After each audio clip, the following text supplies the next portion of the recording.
నిన్న హరీష్ ప్రవీణ్ కుమార్ మాట్లాడుకుంటే చెప్తాడు. ఎఫ్ఐఆర్లు చేయగలిగినప్పుడు మరి వీళ్ళ మీద కూడా అంటే ఇంత కానిస్టేబుల్తో సోమోటో మీరు ఎఫ్ఐఆర్లు చేయగలిగినప్పుడు మరి వీళ్ళ మీద కూడా Telangana Congress social media handles ఇప్పుడు ఈ వారం రోజులు అవుతున్న కేసులు అన్నీ కూడా ఏంటి అంటే కానిస్టేబుల్లే ఫిర్యాదు చేస్తూ ఉన్నారు.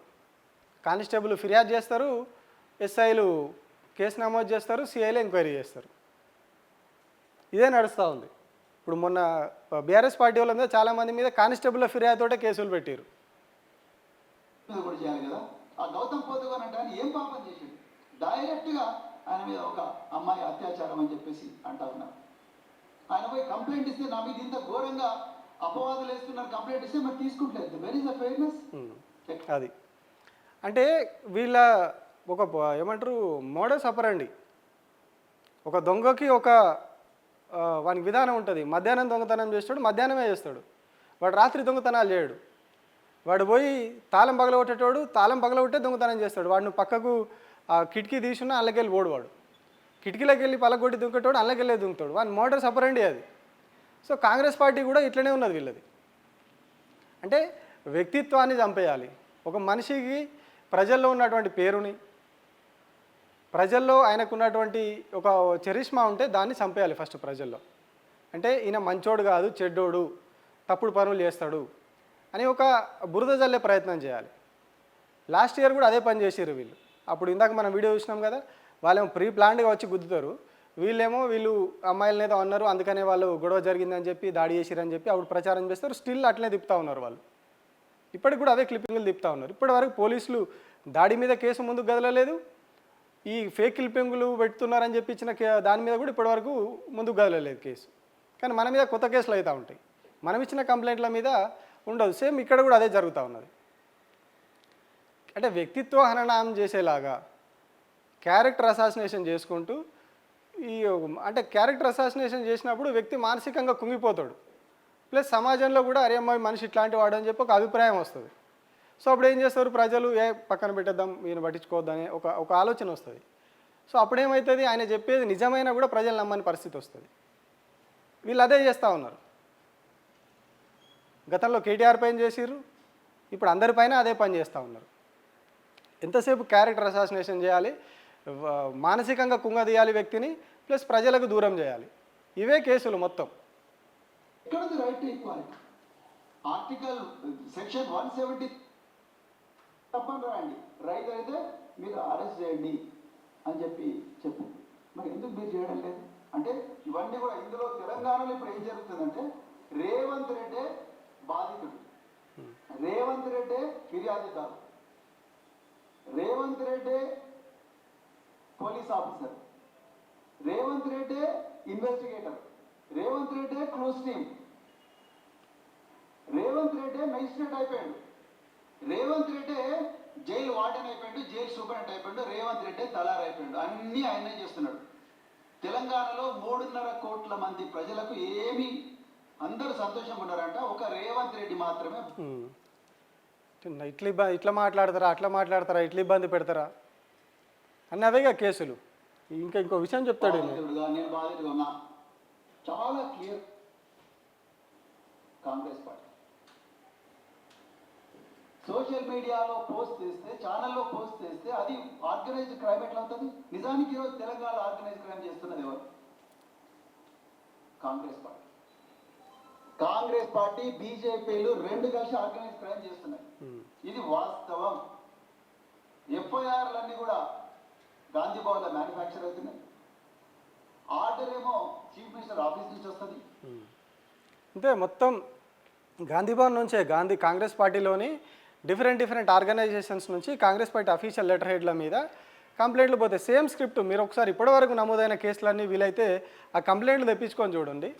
స్క్రిప్ట్ అంతా కూడా సేమ్ ఉంటుంది. నేను సో అండ్ సో పని చేస్తాను, నేను పలానా టైం రోజు పలానా రోజు ఇట్లా సోషల్ మీడియా చూస్తూ ఉండగా నాకు ఇది కనబడ్డది, ఇది రాష్ట్రంలో శాంతి భద్రతలకు విఘాతం కలిగించేలాగా ఉన్నది, అల్లర్లు రేపేలాగా ఉన్నది, దీని మీద తగిన చర్యలు తీసుకోగలరు అని చెప్పి సేమ్ కాపీ. ఒక పేపర్లో ఇంకోటి కాపీ కొట్టినోడని కొంచెం మార్చి రాస్తాడు కావచ్చు ఎగ్జామ్ పేపర్లో.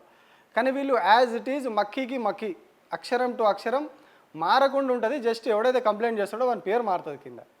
అవి పెట్టేసి మొత్తం సర్క్యులేట్ అయితే స్టేట్ వైడ్గా ఆదిలాబాద్లో ఒక కేసు, మహబూబ్నగర్లో ఒక కేసు, ఇటు వరంగల్ ఖమ్మంలో ఒక కేసు, నలుమూలల కేసులు అవుతూ ఉంటాయి. అంటే కేవలం భయపెట్టి రాజకీయం చేయాలి, భయపెట్టి పాలించాలి అనే ఏకైక లక్ష్యంతో ప్రభుత్వం పనిచేస్తూ ఉన్నది. ఇంకా మొన్న వీళ్ళ మీద కొన్ని కేసులు పెట్టారు, జర్నలిస్ట్ రేవతి మీద, వాళ్ళ మీద 311 ఆర్గనైజ్డ్ క్రైమ్. అంటే ఒక ప్రణాళికాబద్ధంగా వాడి పనే అదిగా, వాడు అదే నేరాలు చేస్తూ ఉంటాడు. అంటే వాళ్ళు దొంగతనం చేస్తూ ఉన్నాడు వాడు అదే పని ఇంకా వంది. నువ్వు జైలుకో మళ్ళీ వదిలేసి జైలుకో వదిలే, వాడు అదే పని చేస్తూ ఉంటాడు, వానికి వేరే రాదు. ఇంకో చీటింగ్ చేస్తూ ఉంటాడు, వాడు అదే చేస్తూ ఉంటాడు. సో ఇట్లా అన్నీ కూడా ఆర్గనైజ్డ్గా ఒక కంటిన్యూటీగా చేసుకుంటూ పోయేటోళ్ళని ఆ సెక్షన్ పెడతారు. 311 BNS 311 సెక్షన్ పెడతారు. కానీ ఏం చేసిర్రు, మొన్న దిలీప్ కొంత మీద పెట్టిర్రు, రేవతి మీద పెట్టిర్రు 311 సెక్షన్. అంటే ఆర్గనైజ్డ్గా వీళ్ళు క్రైమ్ చేస్తూ ఉన్నారు. ఏంది ఆర్గనైజ్డ్ క్రైమ్ అయ్యా అంటే గవర్నమెంట్ని క్వశ్చన్ చేయడం. ఎప్పటి నుంచి, ఏడాది నుంచి క్వశ్చన్ చేస్తూ ఉన్నారు. రేవతి ఎప్పుడు చేసింది, మొన్న ఒక సోషల్ మీడియాలో వాళ్ళ ఛానల్లో ఒక పోస్ట్ పెట్టింది. పెడితే అది ఆర్గనైజ్డ్ క్రైమ్ అయిపోయింది. అంటే ఒక పోస్ట్ పెట్టంగానే ఆర్గనైజ్డ్ క్రైమ్. అంటే మరి వీళ్ళు పోలీసులు సెక్షన్లు చదువుతున్నారా లేదా? ఇప్పుడు ఈయన చెప్పిండు కదా, అన్ని మ్యానుఫ్యాక్చర్ అంతా అక్కడనే అవుతున్నది, ఎఫ్ఐఆర్లది గాంధీ భవన్లో ఎఫ్ఐఆర్లు మ్యానుఫ్యాక్చర్ అవుతున్నాయి. అంటే ఏ సెక్షన్లు పెట్టాలి, ఏం చేయాలనేది వీళ్ళు చెప్తారు. పోలీసులు జస్ట్ రాసుకొని ఆ ఫిర్యాదుని మూవ్ చేస్తారు, వీళ్ళని అరెస్ట్ చేసి తీసుకురావడం మట్టుకే పోలీసులు చేస్తున్నట్టుగా కనిపిస్తూ ఉన్నది. అంటే రేవతి మీద ఏ రకంగా ఆర్గనైజ్డ్ క్రైమ్ సెక్షన్ పెడతారు? మినిమం 10 ఏళ్ళు ఆ క్రైమ్ చేసుకుంటూ పోతే దానికి organised crime 311 BNS section applicable అవుతుంది. అది కూడా కొన్ని స్పెసిఫిక్ నేరాలు ఉన్నాయి అందులో. ఇక్కడ మీడియా ఉన్నటువంటి ఒక జర్నలిస్ట్ మీద 311 సెక్షన్ ఏ రకంగా పెడతారు? అది ఆర్గనైజ్డ్ క్రైమ్ ఎట్లా అవుతుంది? ఆ వీడియోని సెన్సార్ చేయకుండా వేయడం తప్పే. అది ఏదైతే వాళ్ళు తిట్టినవి ఉన్నాయో వాటిని బీప్ చేయడమా లేకుంటే ట్రిమ్ చేయడమా ఏదో ఒకటి చేసి వేయాల్సి ఉండే, వాళ్ళు మరి ఆ తొందరలోనో ఎట్లనో వేసేసి అది తప్పు. సో దానికి సంబంధించిన సెక్షన్లు ఉండాలి. కానీ అది ఆర్గనైజ్డ్ క్రైమ్ అని చెప్పేసి దాన్ని ఆర్గనైజ్డ్ క్రైమ్ సెక్షన్లోకి 311 BNSలోకి పెట్టి ఆ మహిళా జర్నలిస్ట్ని తీసుకుపోయి జైల్లో పడేసారు. అంటే సెక్షన్లు ఏం పెట్టాలి అనేది పోలీసులకు తెలుస్తుంది. వాళ్ళు పోలీసులకు ఎస్ఐ అయినా ఇంకెవరైనా కూడా వాళ్ళకు ట్రైనింగ్లో ఇవన్నీ కూడా చెప్తారు, ఏ సెక్షన్కి ఏది, ఏ సెక్షన్ ఏంది. ఇప్పుడు అంతకుముందు IPC ఉండే, ఇప్పుడు BNS వచ్చింది. సో IPCలో ఏం సెక్షన్ ఉండే, ఇప్పుడు BNSలో ఏం సెక్షన్ పెట్టాలి.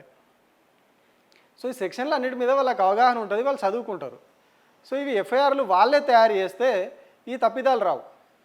అంటే ఏ కేసు జరిగితే ఏ సెక్షన్ పెట్టాలనో వాళ్ళకు క్లియర్గా ఉంటుంది కాబట్టి వాళ్ళు పెడతారు. కానీ ఏం జరుగుతుంది, వీళ్ళు పాపం వాళ్ళకి ఇప్పుడు హోంశాఖ ఎవరు మంత్రి రేవంత్ రెడ్డి ఉన్నారు కాబట్టి వీళ్ళ చేతిలో లేనట్టుంది, మొత్తం ఆయన దగ్గరనే ఉందా. మరి ఇంకెవరికన్నా చూస్తున్నారో RS ప్రేమ్ కుమార్ చెప్పినట్టు గాంధీ భవన్లోనే పెట్టారు ఆఫీస్, మరి హోంశాఖ ఆఫీసు. ఏ సెక్షన్లు పెట్టాలి ఏందనేది వాళ్ళు రాసిస్తారు. ఆర్గనైజ్డ్ క్రైమ్ 311 అని వీళ్ళు ఇస్తారు. వీళ్ళు తీసుకుపోయి కోర్టులో వేసుకోగానే కోర్టు వీళ్ళని 4 అరుచుకొని బెయిల్ ఇచ్చి పంపించేస్తుంది. అంటే ఎంతసేపు భయపెట్టడము, అక్రమ కేసులు పెట్టడము, అక్రమ సెక్షన్లు పెట్టడం. కోర్టులు కూడా చూస్తాయి, కొంత మేరకు పంపిస్తూ ఉంటే బెయిల్ ఇచ్చి కామన్ పంపిస్తాయి. కానీ వరుసగా ఇవే కేసులు వచ్చినప్పుడు, వరుసగా ఇట్లాంటి తప్పుడు కేసులు పెట్టినప్పుడు, ఎందుకంటే అక్కడ జరిగిన నేరం ఏంటిది, వీళ్ళు పెట్టిన సెక్షన్లు ఏంటి అనేది కూడా జడ్జిలు చూస్తారు అక్కడ కోర్టులో.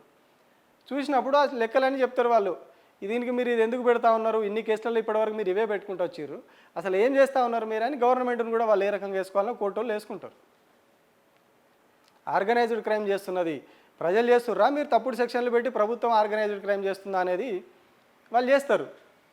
సో ఇట్లా అక్కడ నుండి ఏకదమ్మన 10 మంది గోదావరి నుంచి కొడంగల్ దాకా, అలంపూర్ నుంచి ఆదిలాబాద్ దాకా పోలీస్ స్టేషన్లో పోతారు. 2 నిమిషాల్లో ఎఫ్ఐఆర్ ఇస్తారు. 9 గంటల 20 నిమిషాలకు కంప్లైంట్ ఇస్తే 10 గంటల 10 నిమిషాలకు ఎఫ్ఐఆర్ అయిపోతుంది. BRS నాయకులు వందలాది కంప్లైంట్స్ ఇచ్చిండ్రు, ఒక్క కంప్లైంట్ కూడా ఇంతవరకు ఎఫ్ఐఆర్ కాలేదు. BRSలో కాదు, మనది అదే ఉన్నది బాధ. మీడియాలో ఉండి మనకు కూడా అదే పరిస్థితి. మనం ఇస్తే కంప్లైంట్ ఇట్లా బెదిరిస్తున్నారని మనం స్క్రీన్ షాట్లతో సహా కంప్లైంట్ ఇస్తే కంప్లైంట్ డిస్పోజ్ చేసి పడేసిరు LB నగర్ PSలో. అటాక్ జరిగింది గతేడాది, ఇప్పుడు ఏడాది అయిపోయింది. లాస్ట్ ఇయర్ ఫిబ్రవరిలో జరిగితే ఇప్పటివరకు అసలు అది ఏమైందో, వాళ్ళని అరెస్ట్ చేసిరో లేదో కూడా తెలియదు. ఇప్పటివరకు కేసు అప్డేట్ ఏం చెప్పారు. మనం కంప్లైంట్ ఇస్తాం, అది ఏమైందో తెలియదు. అంటే కేవలం ప్రభుత్వాన్ని ప్రొటెక్ట్ చేసుకోవడానికి, ఈ హామీలు ఏవైతే ఉన్నాయో వాటి గురించి చర్చ లేకుండా చేయడానికి, అంటే అందరి మీద కేసులు పెట్టుకుంటూ అందరిని అరెస్ట్లు చేసుకుంటూ ఇంకొక కొత్త రోగం ఏం స్టార్ట్ చేసిరంటే సోషల్ మీడియాలో అకౌంట్లు లేపేస్తున్నారట క్వశ్చన్ చేసేవాళ్ళు. ప్రభుత్వ వైఫల్యాలను పెట్టేయి, ప్రభుత్వానికి వ్యతిరేకంగా మాట్లాడిన వీడియోలు పెట్టేయి అని ఉంటే ఆ సోషల్ మీడియా అకౌంట్లు కూడా లేపేస్తున్నారంట. దానికోసం ప్రత్యేకంగా పక్క రాష్ట్రం నుంచి ఒక టీమును కూడా దించారంట. దించి ఇవన్నీ పెట్టేసి ఇవన్నీ లేపేయాలా సోషల్ మీడియా అకౌంట్లు, వాళ్ళ మీద దాడులు చేయాలా. ఇదే రాజ్యాంగం నడుస్తూ ఉన్నది. ఇంకా దారుణమైన విషయం ఏంటి అంటే ఓన్లీ గవర్నమెంట్ ప్రశ్నిస్తున్నటువంటి జర్నలిస్టుల మీద కేసులు అవుతాయి, బీఆర్ఎస్ పార్టీ వాళ్ళ మీద కేసులు అవుతాయి. ఇవే క్వశ్చన్ చేసుడు బీజేపీ వాళ్ళు చేస్తారు.